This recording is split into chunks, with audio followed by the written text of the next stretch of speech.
Hello and welcome to my latest podcast. Today we're going to be talking about public engagement and science. So the public needs you, why public engagement is so important for science and what you can do as a scientist. What's the problem? I'm not from a particularly academic family, and neither of my parents went to university, and whilst my dad was a very sort of practical, hands-on person, my mum is much more interested in words than facts. Having said this, my grandfather studied physics at Imperial College in London and was, by all accounts, very, very fiercely intelligent. But his love of science was not passed on to his children. In fact, from what my mum tells me, his attitude was very discouraging. He would explain things to them, then get really frustrated when nobody understood his complex words and theories. He even published articles on and patented an electron discharge device, mainly known as klystrons.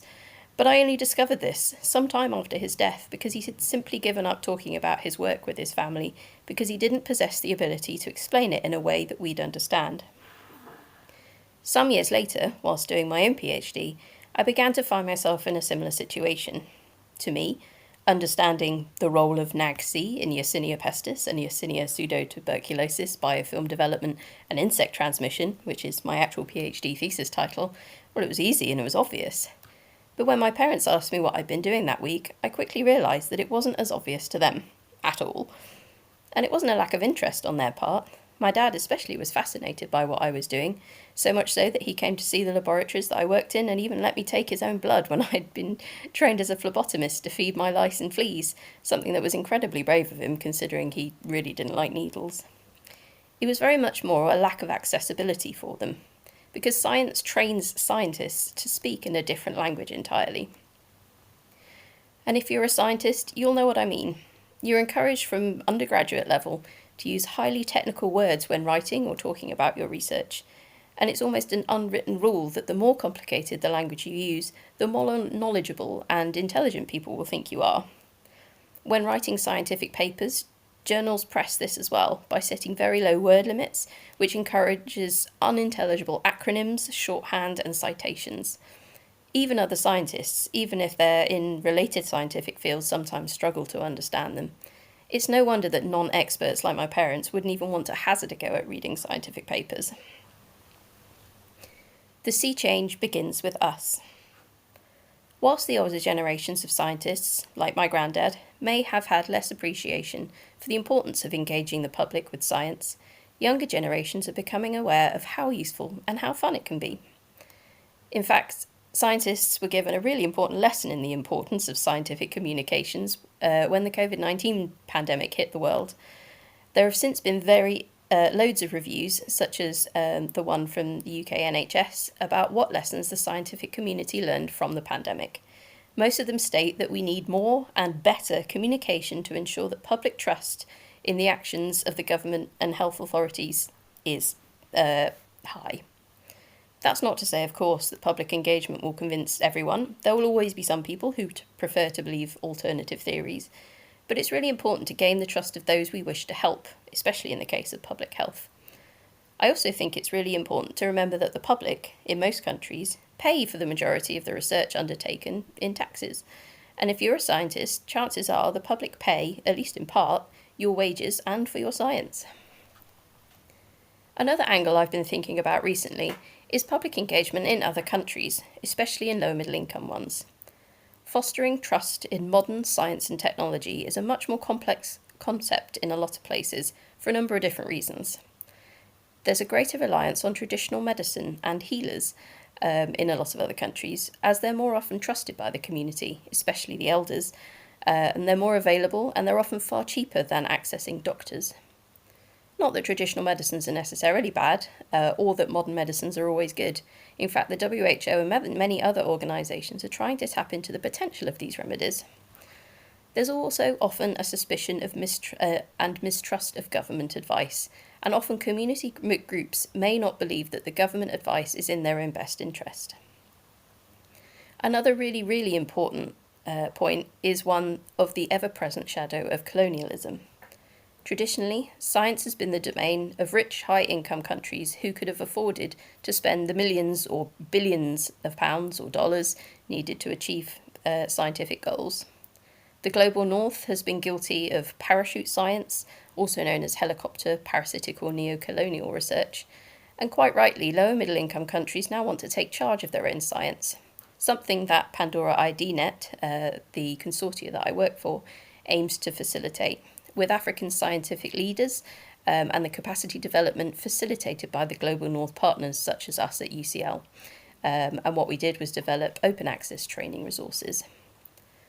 Often medicines aren't tested on certain ethnicities or are developed and produced in high-income countries, and the COVID-19 vaccines were a good example of this, and it's also driven an African incentive to produce vaccines within the continent itself.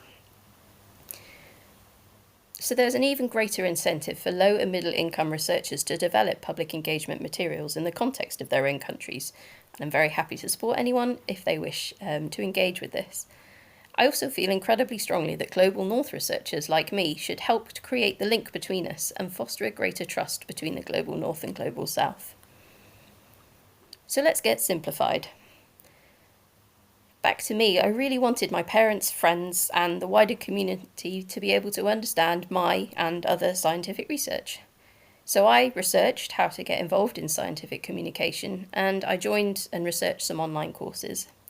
This is what led me to create this blog and this podcast, and this is why I make sure I write all of my papers in accompanying plain language summaries to ensure that everybody can understand them. I try to write the manuscripts themselves in as simple a way as possible, but sometimes journals, or rather the scientists that review them, often come back with requests to change it, and that's a bigger kind of global problem in itself, something that will take considerably more effort to change. The fact that it's going to take some time to make scientific articles accessible led me to write the blog article on understanding research papers for both scientists and non-scientists, which you can find on this podcast or on my blog. So what is it scientists can do to try and engage with the public and ensure that their science is accessible? There are loads and loads of online resources about how to do this, and if you're interested, it's worth having a look around. But here are some suggestions that might help you get started. So number 1, write plain language summaries of all of your papers and make sure that they're open access. One of the best ways to ensure everybody can understand your research is to write a lay summary of it. There's a website called Plain Language Summaries, and that's a great place to deposit your summary. They're peer-reviewed and have digital object identifiers, so they're citable.